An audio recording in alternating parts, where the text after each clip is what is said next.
professor Hugo, ele é gerente executivo da Universidade Corporativa Banco do Brasil, doutor em Psicologia Organizacional e mestre em Administração pela Universidade de Brasília, especialista em Marketing pela UFRJ e especialista em elaboração também de análise de projeto pela FGV. Autor do livro Mapeamento de Competências, Métodos, Técnicas e Aplicações de Gestão de Pessoas, pela editora Apos, que temos aqui na exposição, e coautor do livro Gestão por Competência e Gestão do Conhecimento, da editora FGV.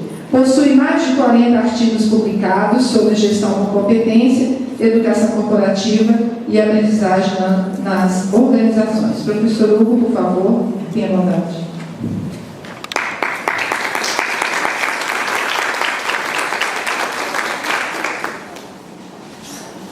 Bom dia a todos, é uma satisfação muito grande estar com vocês hoje. Eu agradeço muito o convite que nos foi feito pelo CEPEB e essa oportunidade de nós compartilharmos com vocês algumas das nossas políticas e práticas de educação corporativa do Banco do Brasil. Tentarei fazer a minha exposição da forma mais breve e objetiva possível, para que sobre mais tempo para o nosso debate ao final, e desde já eu me coloco à disposição para esclarecer nesse debate as eventuais dúvidas de vocês. Bom, só para contextualizar vocês sobre o atual desafio da educação corporativa no banco, alguns dados sobre o nosso desafio atual no Banco do Brasil. Hoje nós temos aproximadamente 5.400 agências em todo o país que atendem cerca de 60 milhões de clientes. No exterior nós temos 40 unidades próprias, que são agências ou subsidiárias do banco, e o que pouco a gente sabe, né? Nós temos 2 bancos que são controlados pelo Banco do Brasil no exterior, né? Há o Banco Patagônia, na Argentina, é o 4º ou 5º maior banco argentino, tem cerca de 300 agências. Nós preferimos manter lá o nome Banco Patagônia, porque por razões culturais, se nós colocarmos o Brasil no nome, provavelmente teríamos perda de clientela. E temos nos Estados Unidos também o Eurobank. O Eurobank ele foi adquirido há cerca de 2 anos e nós, no caso do Eurobank, já mudamos a denominação. Ele atualmente chama-se PB Américas, como subsidiária que nós temos para atuar no mercado norte-americano. Então, além desses 2 bancos, atuamos com essas 49 unidades em 24 diferentes países. Hoje nós temos aproximadamente 115 mil funcionários, 5 mil estagiários e 5.600 aprendizes, né, adolescentes aprendizes. Então, o nosso desafio é promovermos o desenvolvimento de competências, ou educação corporativa para desenvolvermos competências para todas as pessoas que fazem o Banco do Brasil aqui no nosso mercado doméstico e também no exterior, né, trabalhando inclusive com diferentes idiomas, diferentes culturas, etc. Esse é o tamanho do desafio da educação corporativa no banco.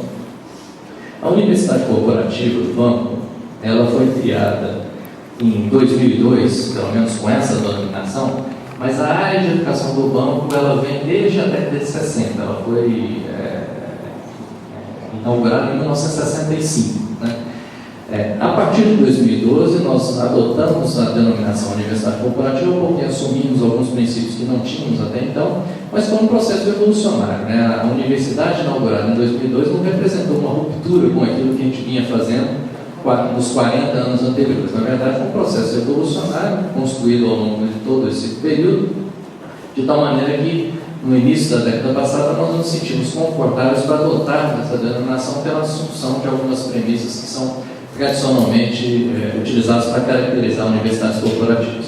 O papel da universidade é desenvolver competências profissionais, né, por meio da sistematização do processo de aprendizagem dentro da organização, na expectativa de que essas competências profissionais que são desenvolvidas levem ao melhor desempenho da organização e ao fortalecimento da sua imagem perante a sociedade.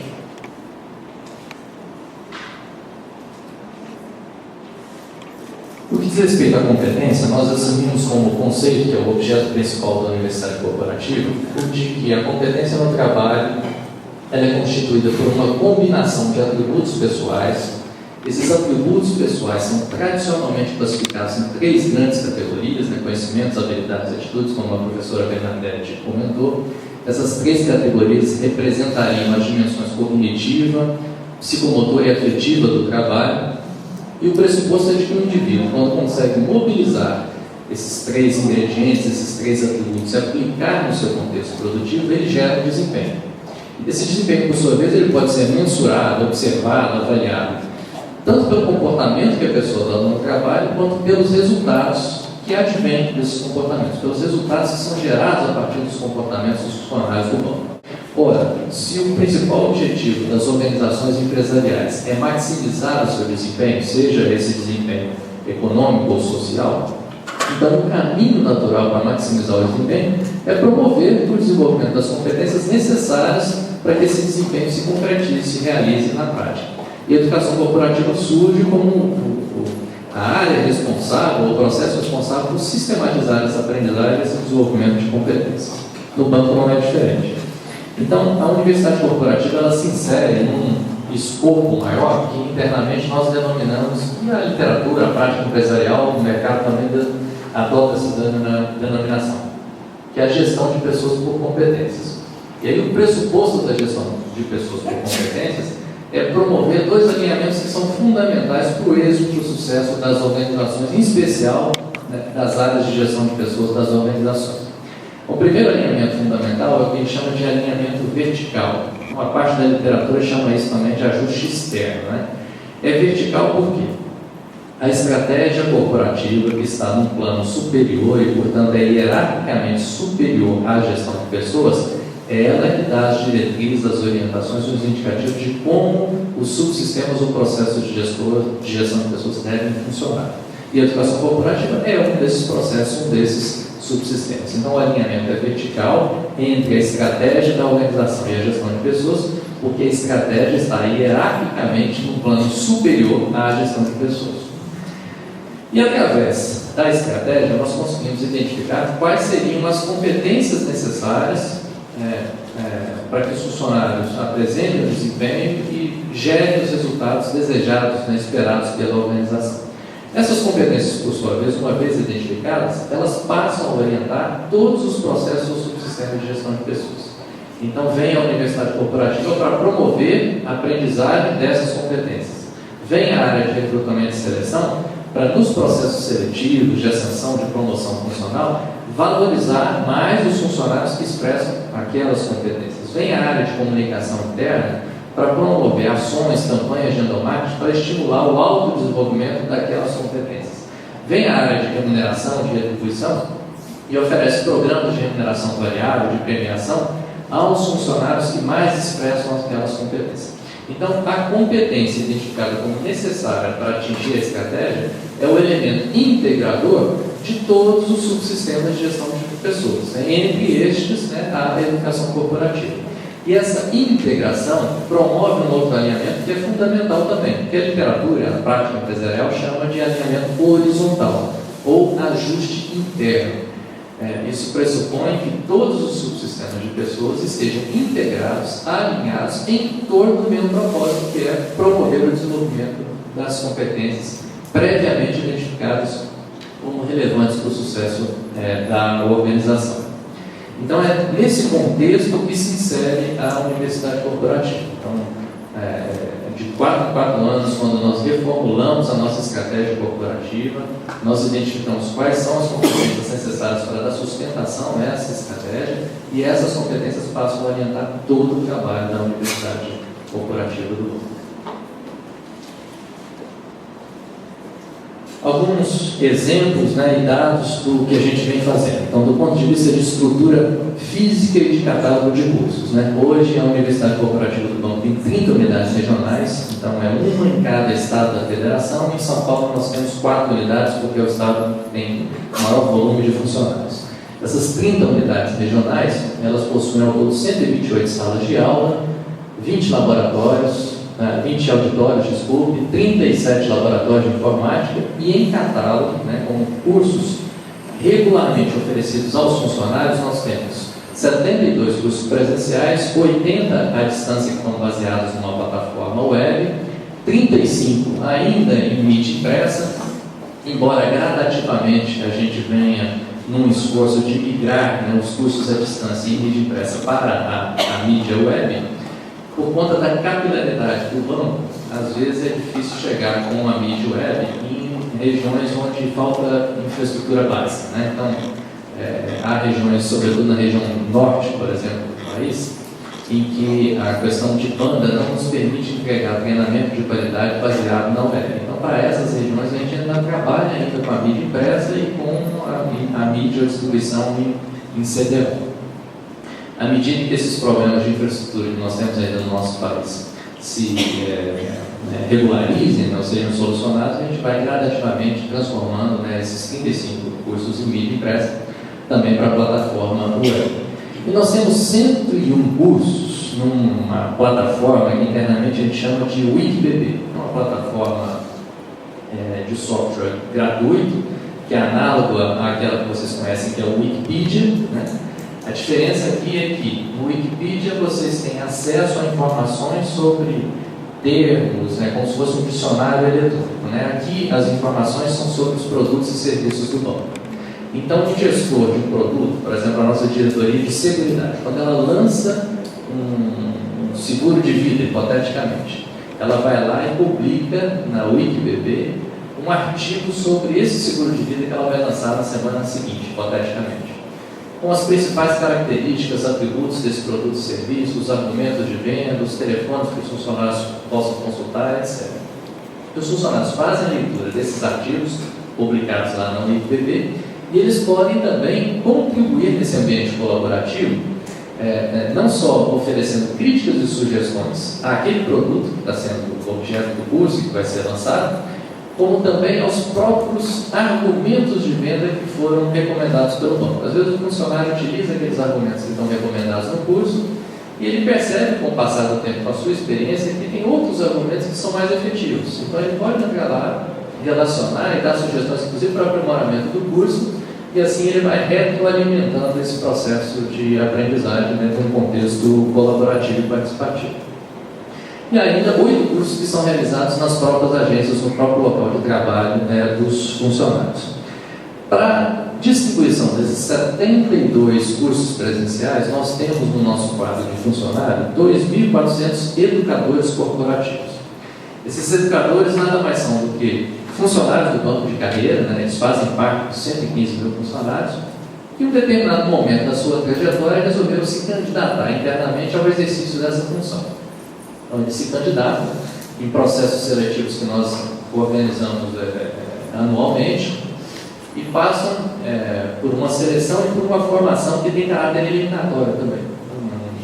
Um curso de 80 horas, onde ele, inclusive, tem que se expor a situações de ministrar uma aula, uma palestra, utilizando diferentes técnicas, e esse curso é formativo e eliminatório. Se no final do curso, dessas 80 horas, ele for aprovado, ele se torna um educador corporativo e passa a ter o compromisso de, uma vez por semestre, deixar a sua agência, o seu local de trabalho e vir para a universidade corporativa ministrar um curso, dentre esses 72 que estão disponíveis no nosso catálogo. Evidentemente, ele vai ministrar um curso dentro da sua área de domínio, da sua área de conhecimento, da área para a qual ele foi preparado para atuar.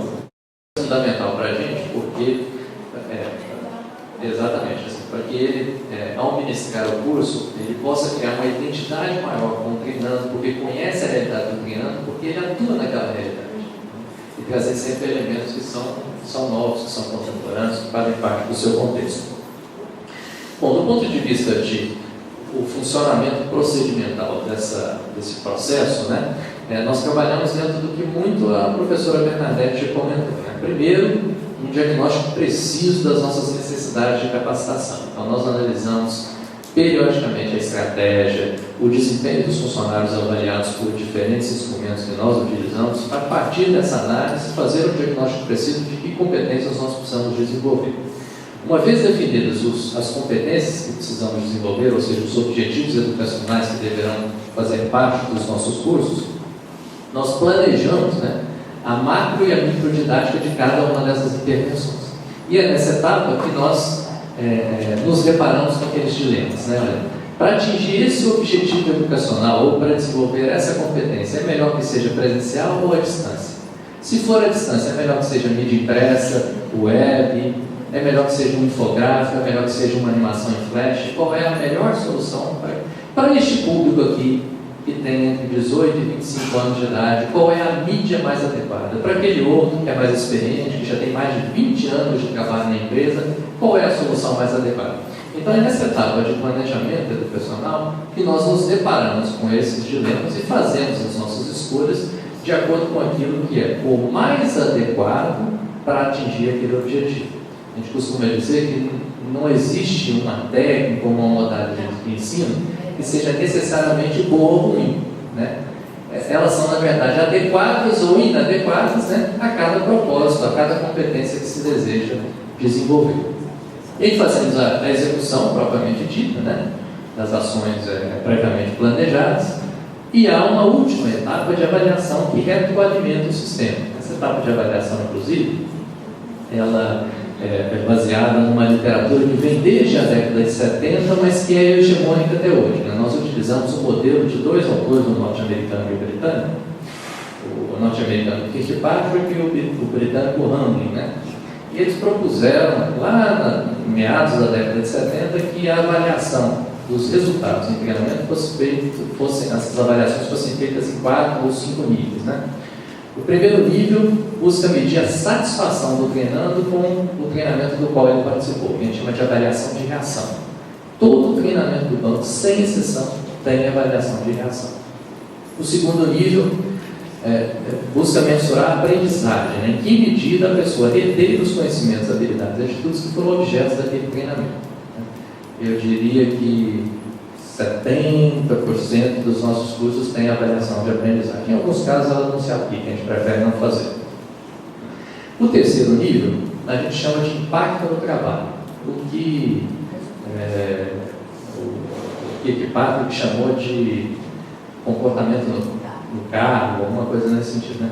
Aí o objeto da mensuração dado que o indivíduo participou do treinamento, e supostamente desenvolveu algumas competências, né? Ele aplica no seu trabalho essas competências que desenvolveu, e essa aplicação traz uma melhoria do seu desempenho no trabalho. É isso que a gente procura mensurar nesse terceiro nível, e eu diria que entre 30% e 40% dos nossos cursos são avaliados nesse terceiro nível. E tem o último nível que a gente chama de impacto na organização. Aí na tentativa de mensurar qual é o grau de contribuição daquele treinamento para a melhoria da eficácia ou da eficiência da organização como um todo, do curso, do desempenho da organização como um todo, em termos de melhoria da eficácia e da eficiência da organização. Quem desenvolveu essa concepção, esse modelo dentro do banco, foi inclusive a Isa Freitas, assessora master lá da nossa Universidade Corporativa, a pessoa que desenvolveu junto com professores da Universidade de Brasília essa concepção, foi responsável por isso dentro do banco.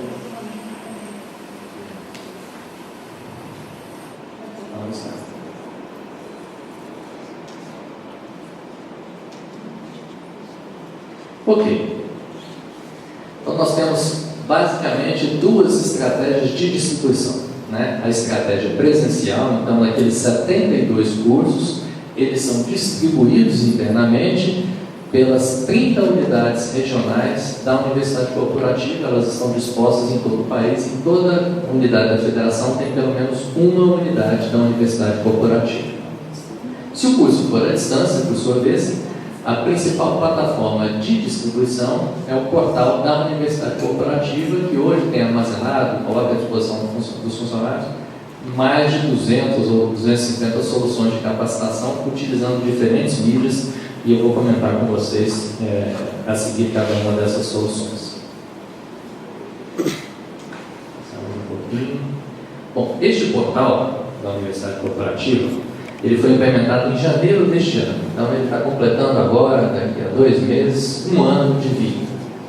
Para a concepção desse portal, nós realizamos uma investigação no mercado, de soluções que já existiam, visitamos concorrentes do banco para ver como é que eles atuavam, universidades corporativas e universidades tradicionais no Brasil e no exterior, para eleger quais deveriam ser os preceitos, as premissas a serem observadas na construção dessa solução, do portal da Universidade Corporativa do banco. E aí definimos essas premissas, né? Primeiro, da conveniência, da necessidade do funcionário poder acessar aquele conteúdo de qualquer hora, a qualquer hora e de qualquer lugar.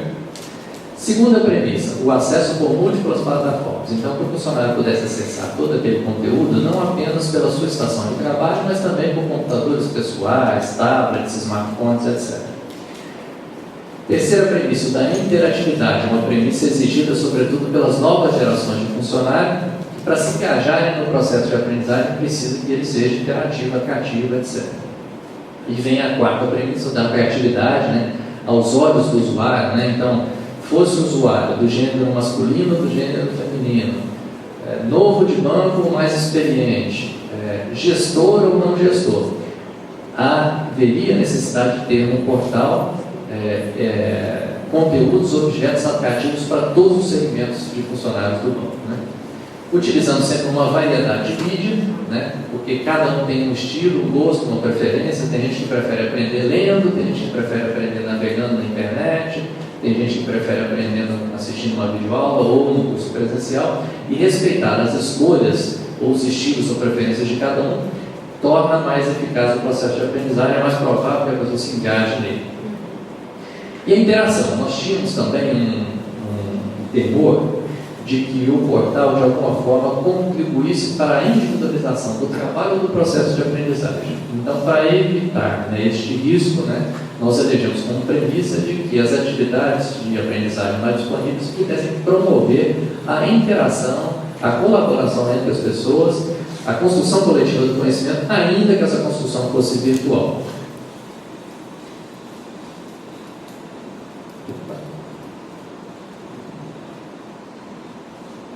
Não sei se eu perdi aqui alguma coisa.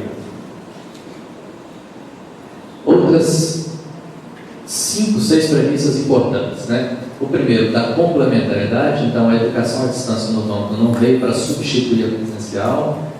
Cada uma delas tem um propósito, uma finalidade específica. A ideia é de complementariedade, é de agregar valor.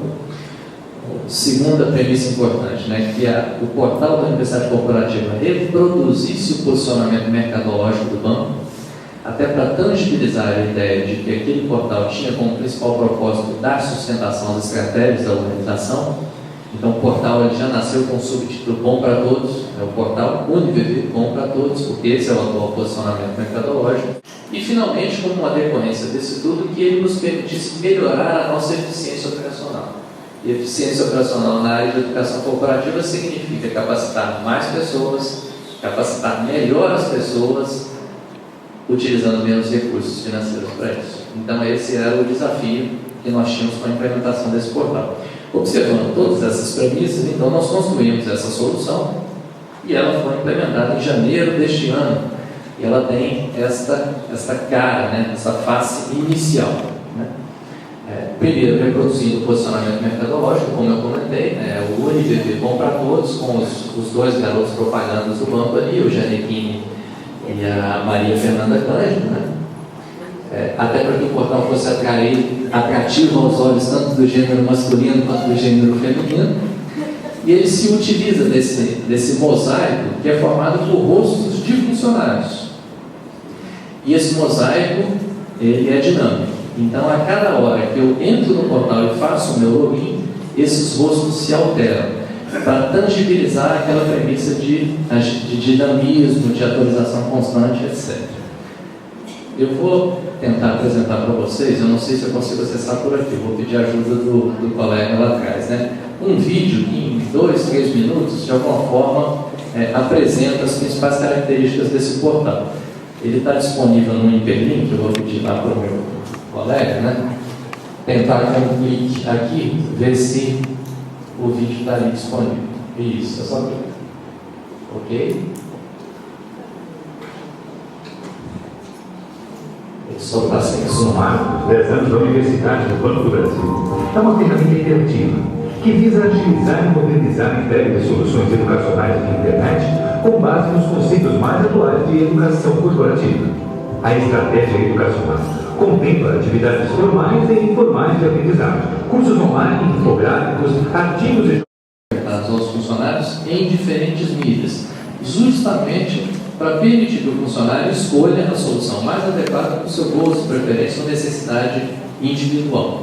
Entre essas mídias, né, que nós utilizamos, que estão disponíveis lá no portal, tem as cartilhas tradicionais, né, são ambientes mais estáticos, né, mas também infográficos, animações em flash, videoaulas, jogos educacionais, atividades colaborativas, o wiki, entre outras opções lá disponíveis aos funcionários. Eu vou comentar algumas dessas opções. Né? Primeiro, elas estão organizadas dentro do que a gente denomina de trilha de aprendizagem. Né? A trilha de aprendizagem, ela pode ser explicada por essa figura aqui, à direita aqui da tela. Né? Então, há um profissional do banco ali, na base da figura, e lá no horizonte, uma meta de aprendizagem que ele precisa atingir. E ele tem 3 caminhos diferentes para atingir aquela meta de aprendizagem. Ele pode aprender ou atingir aquela meta lendo um livro, realizando um curso presencial ou um curso na internet. O caminho que ele vai percorrer para atingir aquela meta de aprendizagem é pouco importante para o banco. Para o banco, o que importa é que ele chegue lá, que ele desenvolva a competência. Então, o nosso papel é oferecer para ele esses caminhos ou essas alternativas para que ele possa escolher aquele que é mais adequado à sua necessidade, gosto e preferência. Então, dentro dessa lógica, os cursos são organizados nessas diferentes trilhas de aprendizagem que representam esses caminhos alternativos que os funcionários têm para promover o desenvolvimento de competências. E a trilha, né, faz naturalmente surgir novas necessidades de aprendizagem. Então, assim, a conclusão de uma trilha, né, representa um ponto de chegada que é naturalmente um novo ponto de partida, dando caráter, né, continuado, né, a esse processo de aprendizagem e procurando conciliar as necessidades da organização de competência com os gostos, preferências e aspirações individuais dos funcionários. Essas trilhas, por sua vez, elas são organizadas e oferecidas aos funcionários a partir de 3 lógicas. Então, a primeira lógica são temas, né? Então, tem trilha de marketing, trilha de finanças, trilha de gestão de pessoas.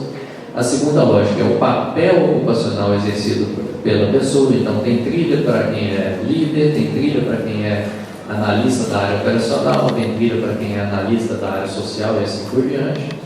E o desempenho, né? Se em função do histórico de desempenho da pessoa for verificada ali uma necessidade de aprimoramento específica, né, é vinculada à matrícula daquele profissional uma trilha de aprendizagem que supostamente permitiria a ele aprimorar o seu desempenho naquela área que ele tem alguma deficiência. Então, como se houvesse uma inteligência por trás do portal, ele estivesse conectado com os nossos sistemas de avaliação e se em determinado momento da carreira, né, o gerente, né, tem lá entre os indicadores que são avaliados, né, no desempenho dele, né, um indicador de que a clientela daquele gerente está insatisfeita, tem muita reclamação na auditoria interna, no PROCON ou no Banco Central. Então, nós vinculamos a matrícula daquele profissional uma trilha sobre qualidade do atendimento, porque essa trilha supostamente permitiria se aprimorar nessa área que ele tem uma deficiência. Então, são esses os 3 elementos que orientam o processo de construção e de oferta das trilhas. E as trilhas, elas são oferecidas, né, uma parte delas, em 3 idiomas, né, não só em português, para os funcionários que trabalham no nosso mercado doméstico, mas também em inglês e espanhol para aqueles que atuam no exterior. Aqui tem um exemplo da BP Essentials, né, Los Essenciales da BP, que é uma trilha que a gente chama de trilha do ingressante. Né? O funcionário, quando ele é admitido no exterior, ele tem que fazer essa trilha, porque ela versa sobre a história da organização, a nossa cultura, os nossos valores, etc. A trilha, essa que tem feito muito sucesso dentro do banco, tem sido muito utilizada, é cada vez mais bom para todos. Né? Então, quando o Janequine ou Maria Fernanda Cândido, por exemplo, aparece num domingo à noite lá no Fantástico, anunciando um lançamento de um novo produto para a próxima segunda-feira, nos 30 dias que antecederam esse lançamento, os funcionários já receberam, dentro da trilha Bom para Todos, um curso sobre as características daquele produto que vai ser lançado, para que eles pudessem se preparar previamente ao lançamento do produto ou serviço. Né? Então, tem alguns exemplos aqui, né? Extrato de serviços, orocard mais vantagens, pula-pula parcela, né? Entre outros produtos que têm sido oferecidos na estratégia Bom para Todos. E exemplos do que hoje tem disponível lá no portal, né? Cursos de catálogo, né, baseados em animações em flash, como esse, por exemplo, sobre ética, em que o conteudista e o próprio personagem do curso é o professor Mário Sérgio Portela. Cursos customizados, então desenvolvidos também baseados em animação em flash, mas para necessidades específicas do banco, E aí a gente procura sempre nos cursos reproduzir o próprio contexto de trabalho do funcionário. Então, antes de mandar para o ilustrador, para o programador visual, a gente tira fotos de agências, de mobiliários, de equipamentos, para que o ilustrador, o programador visual, reproduza exatamente o contexto de trabalho do funcionário, para criar uma identidade entre o usuário treinando e o objeto dessa aprendizagem. Infográficos são muito utilizados, sobretudo quando o objeto de aprendizagem pressupõe uma cronologia, né, ou a passagem por etapas de processo. Então, essa estratégia é utilizada, por exemplo, em um curso sobre a história do Banco do Brasil, em que o funcionário vai percorrendo os diversos anos desde a inauguração do banco e tendo acesso aos eventos históricos que marcaram, né, a história da organização em cada uma das décadas e a evolução da própria marca da instituição ao longo desses anos. Jogos educacionais, aí é uma estratégia muito utilizada, apreciada sobretudo pelas novas gerações de funcionários que hoje ingressam no banco com 18, 19, 20 anos de idade e que desde criança se acostumaram a utilizar o celular como principal meio de comunicação e a vivenciar muitas histórias dos jogos educacionais. E dentro dessa lógica tem um jogo que tem feito bastante sucesso, que é o Game Bom para Todos, né? Game Bom para Todos, o jogador ele simula como se ele fosse o gerente de uma agência bancária virtual. E ao longo do jogo ele vai tomando decisões sobre investimento em tecnologia, no desenvolvimento dos funcionários, no atendimento ao cliente, em compra de equipamentos, em ampliação da agência, visando maximizar o desempenho de 4 atores, né? Então vence o jogo, ao final de 6 meses, aquele jogador que conseguir maximizar o desempenho desses 4 atores. O jogador, ainda que não tenha consciência disso, ele está aprendendo, ao jogar, a gerenciar uma agência bancária, que é o principal propósito desse jogo.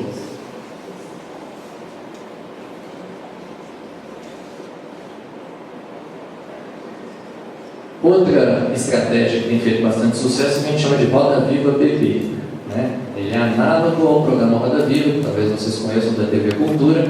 A diferença aqui é que o entrevistado é sempre um dirigente do banco, um diretor, um vice-presidente ou o próprio presidente, e os temas, né, são eleitos pelos próprios funcionários, que são também entrevistadores.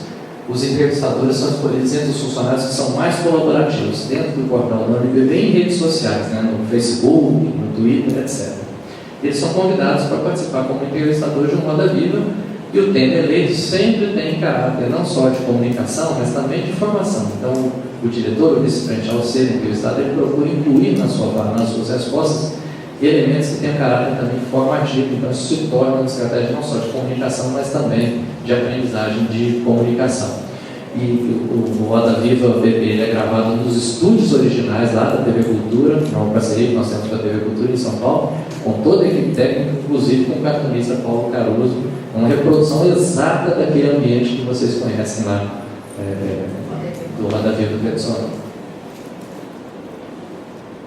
Videoaulas, por exemplo, sobre o significado do trabalho, essa com o professor Ricardo Guimarães também tem feito bastante sucesso dentro da organização, porque elas são realizadas com o intuito de criar vínculos afetivos entre o funcionário e a organização e a atividade bancária, que nem sempre é muito valorizada pela sociedade, e elas são mescladas ou combinadas com atividades colaborativas, em que o funcionário entra lá e ele pode escrever qual o significado que o trabalho tem para ele, que atividades que ele exerceu, ações que ele realizou, que mudou a vida do cliente que ele atendeu, da sociedade ou da comunidade que ele atua, e ele vai compartilhando essas soluções aí com os outros funcionários. Aquelas soluções que são mais significativas, elas são extraídas daí e nós reproduzimos vídeos com os próprios atores, os funcionários que implementaram aquela solução e com o cliente ou a comunidade que foi impactada pelo atendimento do funcionário, pela solução que ele ofereceu. E esses vídeos são postados aí, as pessoas vão comentando, vão socializando as suas experiências, etc. Então tem alguns comentários aí, um lindo exemplo, muito tocante, a história do Christian lá da agência de São José dos Pinhais, que mudou a vida de um grupo de taxistas que ele atendia, etc. Isso vai não só compartilhando experiências e conhecimentos, socializando competências, mas também reconhecendo os funcionários que atuam de maneira tão exemplar. E isso serve como estratégia de endomarketing para fortalecer esses vínculos afetivos entre os funcionários e a própria organização. Eu já comentei, né, de vínculos entre o desempenho dos funcionários e as trilhas de aprendizagem. Então, tem instrumentos de avaliação de desempenho como esse aqui, que a gente chama de radar do gestor. Se o gestor estiver ruim na área de atendimento, porque a agência dele está com muita reclamação do PROCON, no Banco Central, na auditoria interna, a gente vincula esse gestor uma trilha sobre excelência em serviço, excelência em atendimento, para que ele possa melhorar o seu desempenho nesse aspecto, para reduzir os índices de reclamação e aumentar a satisfação da sua clientela. E tem também uma biblioteca física com 60 mil títulos. Alguns desses títulos fazem parte das trilhas de aprendizagem também. Se tiver um livro recomendado numa trilha de aprendizagem, o funcionário pode entrar dentro do sistema, ele pesquisa se o livro está na prateleira da biblioteca. Se estiver na prateleira da biblioteca, ele, pelo próprio sistema, ele solicita o empréstimo. A biblioteca retira o livro da prateleira e envia para o funcionário pelo malote interno da organização para qualquer agência no país ou no exterior. A biblioteca hoje realiza mais ou menos 6 mil empréstimos de obras por mês, de tal forma que 10% do seu acervo nunca está lá fisicamente, ela está circulando pelas agências do país ou do exterior. Se o livro não estiver na prateleira, o sistema vai dizer que o funcionário pode fazer a reserva. Assim que o que está com o livro devolver, a biblioteca reencaminha para o funcionário que reservou, e assim a gente vai socializando esse acervo, esse conhecimento que lá está disponível em mídia impressa. Os resultados que a gente tem alcançado são bastante satisfatórios. Estamos tempo ainda? Sim, né? Então eu trouxe alguns exemplos assim, de que resultados nós temos alcançado. Então, assim, primeiro, a manifestação espontânea dos funcionários. Sempre que a gente publica lá na nossa agência de notícias o lançamento do portal, de um novo curso, de uma nova trilha, as expressões de reconhecimento são espontâneas dos funcionários, eles podem dizer o que eles quiserem, sem nenhum tipo de censura, né? São como essas aqui, né? Fantástico, novo portal, ficou excelente, um golaço da UNBB, mais moderno, parabéns, portal nota 10, né? Indicando que voluntariamente, espontaneamente, os funcionários têm se manifestado satisfeitos com essa solução que nós implementamos. Nesses 9, 10 meses de funcionamento do portal, os números também já nos impressionam bastante, né? Foram concluídos 2.500.000 cursos em 9 meses. Dá uma média de aproximadamente 21 cursos concluídos por funcionário em 9 meses de funcionamento do portal. E a participação é voluntária, né?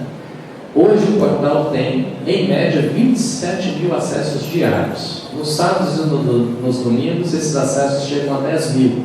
Pessoas que têm até uma curiosidade, né? Quando o portal foi implementado, na semana em que ele foi implementado, o pessoal da nossa equipe técnica reportou para mim que na madrugada de sábado para domingo, a 1h da manhã, havia 340 funcionários logados no portal em 40 e tantos diferentes municípios do país e do exterior. Eu achei inusitado aquilo, pensei, quanta gente com insônia no mundo, né? Porque não sábado, a hora da manhã, e reportei para o nosso diretor, que achei inusitado o dado, né? Ele me devolveu uma mensagem dizendo que eu era um dos 339. Mas, de fato, a adesão é espontânea, né, e as pessoas têm percebido o valor nas soluções que lá são oferecidas, né? As avaliações de reação indicam índices de satisfação que chegam a 96%, 97%, né, entre as categorias bom e ótimo, né? Isso nos permite ampliar muito as nossas ofertas, estratégias de aprendizagem e melhorar muito a eficiência operacional, porque estamos treinando mais pessoas, treinando elas de forma mais adequada e a um custo inferior àquele que nós experimentávamos em anos anteriores. Isso tem, de alguma forma, se materializado em reconhecimentos que vêm do mercado, que são importantes para a gente, porque isso ajuda a tangibilizar a qualidade daquilo que a gente tem feito e a fortalecer essa percepção dos funcionários. Então, eu trouxe aqui alguns reconhecimentos que são mais recentes, né, que nos orgulham muito, são muito importantes para fortalecer essa ideia, né? Então, no índice Dow Jones de sustentabilidade da Bolsa de Nova York, o Banco do Brasil é uma das pouquíssimas organizações que está nesse índice da Bolsa de Nova York, e entre todas as 2.000 organizações que lá estão, no índice de sustentabilidade da Bolsa de Nova York, o Banco do Brasil é o benchmark mundial, é a maior nota dada a uma organização que faz parte desse índice, né, do DJSI, na dimensão capital humano. Então, segundo a avaliação da Bolsa de Nova York, o Banco do Brasil é o benchmark mundial, a maior nota em desenvolvimento do capital humano pelas práticas que nós adotamos. Nós ganhamos em 2012 o primeiro lugar no Cook Awards, né, que é o Corporate University Best in Class, uma premiação internacional de melhor programa de educação corporativa e de segunda melhor universidade corporativa. O Top RH em 2010 pela incorporação do Banco Nossa Caixa, o processo de aprendizagem dos funcionários que foram incorporados. Então a gente já conhece as considerações que eu tinha para vocês, espero que tenha sido produtivo, útil e me coloco à disposição para eventual debate.